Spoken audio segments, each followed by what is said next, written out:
Minutos de volta com o Folha no Ar, primeira edição, aqui pela Folha FM 98,3, emissora do Grupo Folha da Manhã, oferecimento de Proteus, serviços de saúde e medicina ocupacional, com a qualidade certificada ISO 9001-2015 e também dos laboratórios Plínio Bacelar. Voltamos com o jornalista Arnaldo Neto e o vereador Rogério Matoso, que comenta nesse programa sobre as suas ações aí nesse novo mandato de vereador. Arnaldo. Matoso, antes da gente virar a pauta para outros assuntos, tem uma pergunta aqui do Marco Barcelos, da Silvana Venâncio e do Raul Palácio, os três no mesmo sentido. E só para a gente fechar essa questão do enfrentamento à pandemia, vou ler a do Marco Barcelos, mas contempla a do Raul e a da Silvana também. Ele coloca o seguinte: Matoso, a divergência de opiniões com base científica ou em evidências empíricas acaba deixando as pessoas confusas e prejudicando o tratamento e a própria vacinação. Qual a sua avaliação e sugestão para promover tranquilidade à população? Então, é a comunicação clara, né? Precisa, que muitas vezes a gente vê, por conta dessas paixões todas, as pessoas exacerbando isso e aí vira um cabo de guerra. Então, veja, a gente tem que equilibrar o debate, entender tudo em perspectiva, né, das questões da ciência, das questões empíricas. A gente necessita da vacina, sim, e isso tem que ser colocado. Todas as pessoas aí, elas precisam ter a vacina no seu braço, mas precisam ter também a comida na mesa. A gente precisa dar oportunidade também dessa flexibilização dentro da responsabilidade, dentro do protocolo, dos protocolos todos, do uso de máscara, mas que a gente tem que entender que o próprio comércio que paga o tributo que gera divisa, ele que paga o financiamento da ciência, ele que paga os insumos e tudo mais. Então a gente tem que fazer essa informação chegar cada vez mais clara e comunicar bem, né? Comunicar bem para que a gente não fique aqui só no rivalismo das paixões e ódios, que certamente é isso aí que atrapalha o processo como um todo. Inclusive, participo do grupo de WhatsApp, como o biólogo falou lá, do próprio Folha. Muitas vezes a gente vê ali uma pessoa ou outra exagerando nos seus posicionamentos. Eu acho que é um momento aqui que a gente está vivendo inimaginável, estamos todos no olho do furacão. A gente tem que ter esse olhar para a sociedade e para a comunidade de maneira proativa, que a gente coloque o nosso mandato à disposição disso, que os meios de comunicação também, e que a população entenda que cada um precisa do outro, né? E cada milhares de outros precisam de um. Então, assim, é uma sociedade, é o espírito que a gente tem que estar tocando aqui para que as divergências aconteçam, que elas sejam colocadas em pautas, mas que a gente não faça uma guerra disso. Você tem falado muito em paixões no cenário nacional, mas não tem dado sua opinião sobre elas, inclusive. Como que você avalia o posicionamento do governo federal, né, nesse enfrentamento à pandemia?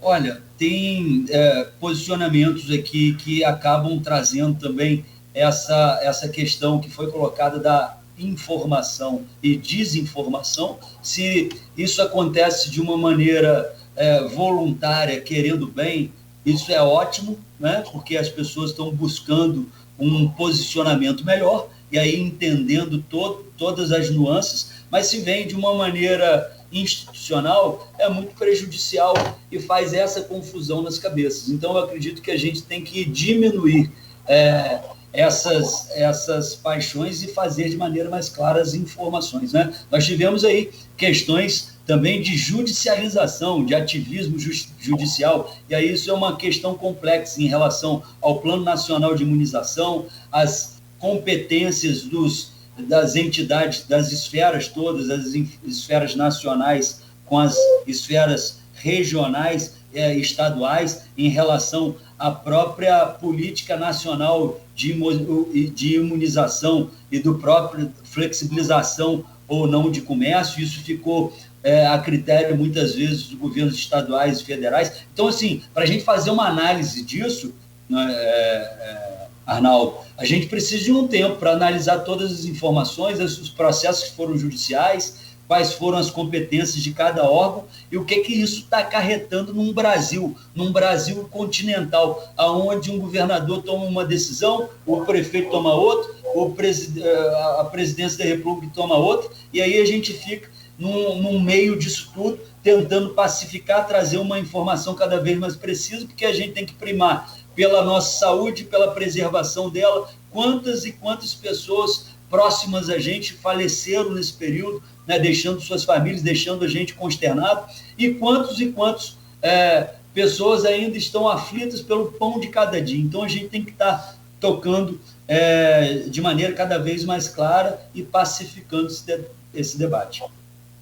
Então, mas é que quando você fala que tem que ser cada vez mais claro, é que você vê então um cenário confuso, que inclusive, como aqui em Campos tem 4 CPIs, a gente vai falar delas, mas essa confusão que levou inclusive essa CPI do Senado, no seu ponto de vista? Olha, a CPI é um instrumento que ela deve ser sempre aprovada e instalada. Isso é uma comissão parlamentar de inquérito para fazer as investigações que demandam tempo, e aí você tem que entender qual o tempo disso, porque muitas vezes é no tempo pretérito, você pode deixar passar as situações todas para depois estar analisando. Isso é um dever de ofício dessas casas, né? Aqui nós temos 2 CPIs em curso, né? E aí um projeto de resolução, porque dentro do nosso regimento interno você necessita de um projeto de resolução para ter 2/3 do seu colegiado para essa aprovação, para uma apuração de fatos, de denúncias, de indícios, que isso pode ser comprovado ou não. Então, veja, eu sou totalmente a favor de todas as CPIs. As CPIs, elas estão para investigar, elas não estão para punir, para você ter, né, ali as informações todas e que essas informações todas direcionem os seus próximos passos, né, as suas próximas ações. Você já foi presidente do Legislativo Campista e está mais uma vez como vereador, e eu tenho uma certa dúvida em relação às CPIs, enquanto cidadão, não só enquanto repórter, enquanto ela não é muitas vezes fora de objeto, né? E eu queria ouvir sua opinião com relação às CPIs de Campos. Por exemplo, CPI da saúde, do transporte e da educação. O que da saúde, o que da educação, o que do transporte está sendo investigado? Será que não fica muito amplo, né, e acaba não trazendo uma resposta à sociedade quanto ao que está se buscando resposta? Mas veja, isso aí na hora do relatório, depois da apuração, isso tudo vai ser elucidado. Por exemplo, aqui nós temos um regimento interno que eu não me lembro o número dele, mas está no artigo que a gente tem que ter um fato determinado e uma temporalidade. Então, em toda a titulação dessas CPIs, você pode ter certeza que tem um fato determinado. A CPI do transporte, que eu faço parte, e aí a gente tem que ter um sigilo dessa informação, né, a nível da gente incorrer em problemas legais aqui da CPI, né?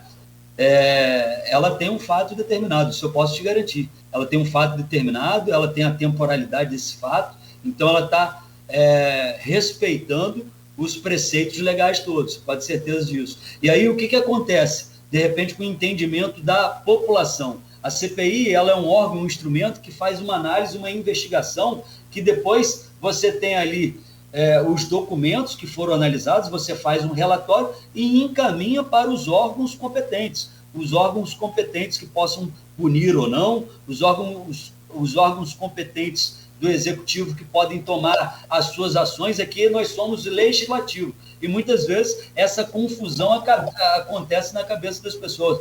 O decreto, por exemplo, de flexibilização ou não, isso vai direto do executivo, não passa pela Câmara. A gente entra num debate, muitas vezes entra nessa confusão, como se a gente tivesse a autoridade de tomar a decisão. O que a gente tem aqui é uma investigação que pode estar levando a esses órgãos que têm a responsabilidade de tomar as ações, né, argumentos mais precisos, fatos comprovados, né? Então, assim, essa é a função da CPI. Agora, a Câmara só pode ter 2, eu falava isso no primeiro bloco, a Câmara só pode ter 2 CPIs em andamento, estão aí a da saúde e do transporte, 90 dias prorrogáveis por mais 90, vamos colocar aí que 6 meses para cada uma delas, começando em março até setembro, né? E você já tem a CPI da educação na fila, e agora você propõe uma para apurar. Aí eu queria saber apurar o que dentro da questão da concessão a Águas do Paraíba e, além de o quanto tempo você acha que esse CPI pode ser realmente instalado? Olha, a gente tem aqui no regimento também uma outra temporalidade, um tempo maior da CPI. Então, vamos lá. Você quer saber da CPI da Água do Paraíba, não é? Então, e do projeto de resolução. A gente tem duas CPI. E também, Rogério, desculpa te interromper, mas só também quando que pode realmente ela entrar efetivamente em funcionamento, diante de um cenário com 2 em andamento na casa e outra na fila? Então, nós temos essa possibilidade de um projeto de resolução.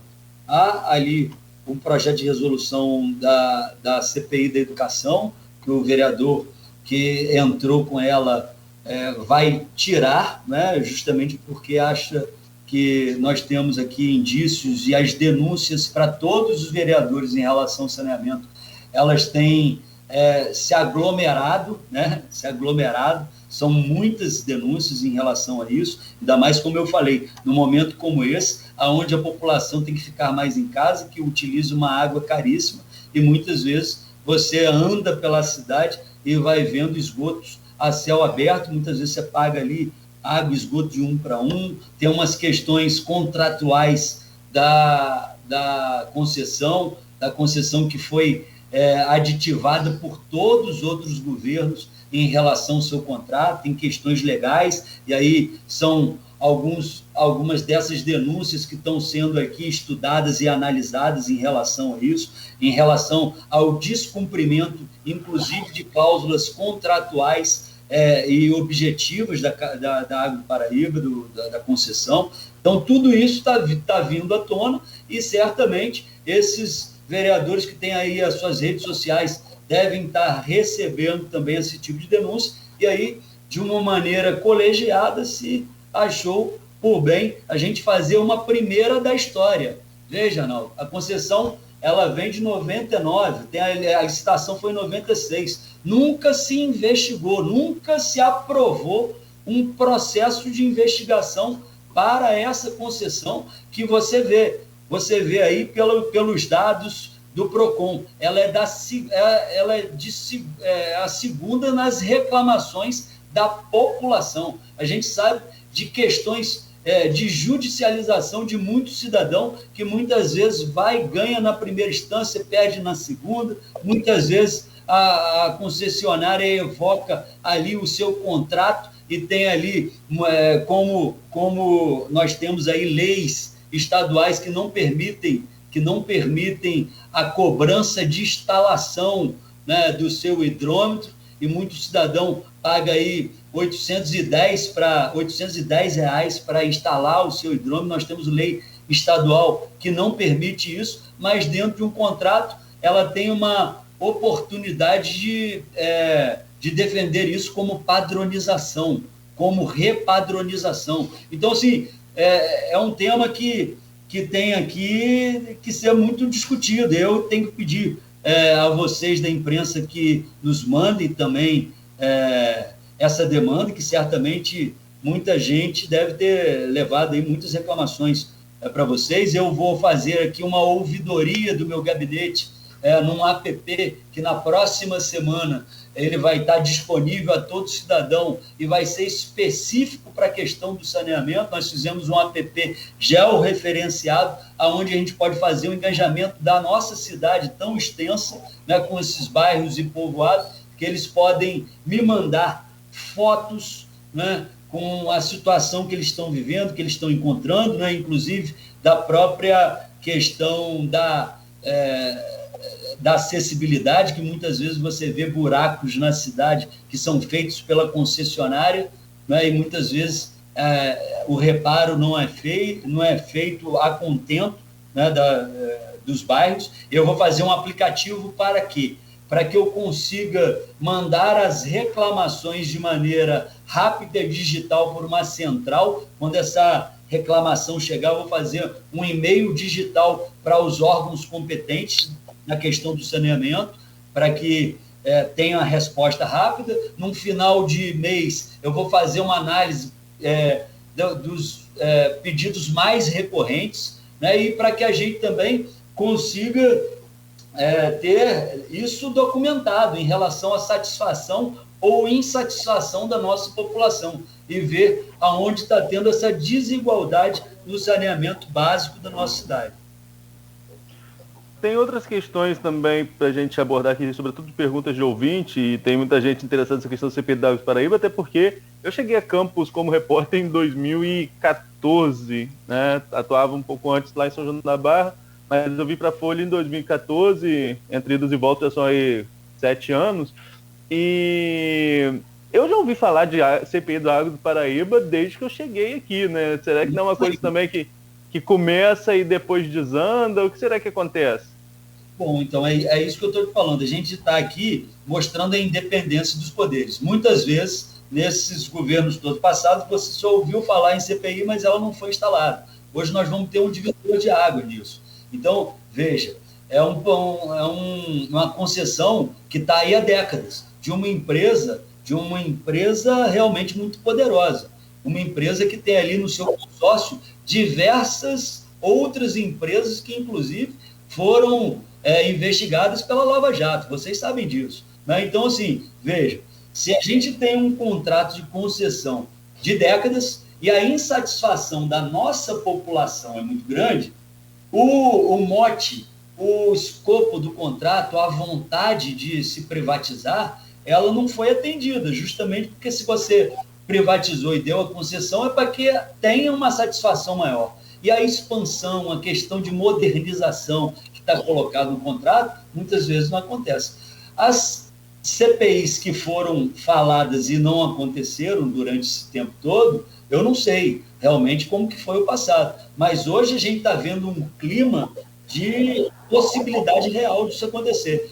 Inclusive, nós temos dentro da documentação que eu enviei para os colegas, eu já tenho 21 assinaturas dos colegas para fazerem essa CPI. Então, veja, o projeto de resolução é de 2/3, são 17, nós já temos 21. Né? Ontem alguns colegas não puderam vir e tal, né? Então, assim, eu tenho acreditado bastante e vai mostrar uma independência do poder legislativo com o executivo. Nós vamos empreender agora uma investigação com os indícios todos que nós temos de irregularidade para que a gente apure o que é certo, o que é errado, se realmente o indício se materializa, se não se materializa, vamos fazer de maneira equilibrada, como manda o rito processual, né, para que a gente se embase melhor em relação a tudo que vem acontecendo da concessão e do saneamento básico na nossa cidade. Muito bom, Arnaldo. São 8h30. Então, 8h38, nós vamos ao intervalo, então, rápido, o vereador, também, para que você continue falando e ainda fale também dos seus projetos, e tem outras questões aqui dos ouvintes, pessoal participando com a gente, interagindo aqui no Face, né? Inclusive você foi presidente da Câmara Municipal também, como o Arnaldo disse, e naquela época eu não me lembro se houve pedido de CPI da Água do Paraíba no seu mandato como presidente da casa também, né? Mas, sobretudo, essa questão de... Arnaldo deu a opinião dele sobre CPI, e eu tenho uma opinião também sobre CPI, desde que não seja para jogar para a galera, falando aqui o linguajar popular, e que não é o seu caso, não estou citando que seja o seu caso, né? Mas desde que a CPI não seja para tirar proveito político ou jogar para a galera, a CPI é uma oportunidade para os dois lados, principalmente do lado investigado, de provar que ele está correto, né, e de que não tem erro. Eu acho, né, muito bom essa questão, principalmente de dar a oportunidade de ouvir, como é o nosso caso aqui. Primeira da história. Então, assim, acho que é dever nosso de ofício, né, para que a gente consiga justamente isso aí, ouvir os dois lados e entender a insatisfação de uma população que paga uma das águas mais caras do Brasil, isso é um fato, né, e a gente tentar ter realmente um resultado favorável para isso. Você tem esse dado aí de que a água do Paraíba é a mais cara do Brasil? Uma das, está entre as 10. Sim, perfeito. Sobre essa questão do CPI, rapidinho, Nogueira. Sim. Não, eu sou contra, não, pelo contrário. Uhum. Eu acho que sim. Eu acho que tem que ter um objeto claro. Eu acho que o Rogério entendeu o que eu quis dizer. Tem que ter um objeto claro, e ele falou que o relatório diz isso. E aí a gente cita o Ulisses Guimarães, né? A gente sabe como começa, mas não sabe jamais como termina uma CPI. É isso. Perfeito. São 8h40. E sobre água aí, essa questão, eu não tenho saudade nenhuma da SEDAI. Não, sim, mas temos outras tantas empresas aí que fazem, por exemplo, em Muriaé. Muriaé, o esgoto lá é metade, 60%. Aqui a gente paga 1 para 1. Então, assim, não só existe uma empresa na face da Terra. Essa questão de aditivo, se você fizer a conta de um aditivo para outro, que todos esses prefeitos fizeram, na minha conta aqui, eu tenho que analisar, está indo para 2054 de concessão, sem licitação, sem a gente rever um contrato. Então, veja, o contrato... Não passou nenhum desses aditivos quando você era presidente? Não, comigo não. E veja, esses aditivos, eles passam em decretos do executivo. Isso está lá. Tem vários ali. Decreto, prefeito tal, YZ, contrato. Tem alguns contratos desses. Né? Tenho analisado constantemente. Tenho analisado, inclusive, a questão do TRA, que é uma tabela que eles fazem lá, e muitas vezes eles evocam um princípio do equilíbrio financeiro, que é uma conta que, se você parar para analisar, não dá para perder nunca. Entende? Então, assim, tem coisas que a gente precisa analisar realmente, né? Perfeito. 8h41 em Campos, você ouviu Folha no Ar, primeira edição, aqui pela Folha FM. Voltamos em instantes. Oferecimento dos laboratórios Plínio Bacelar e Proteus, serviços de saúde e medicina ocupacional, com a qualidade certificada ISO 9001-2015.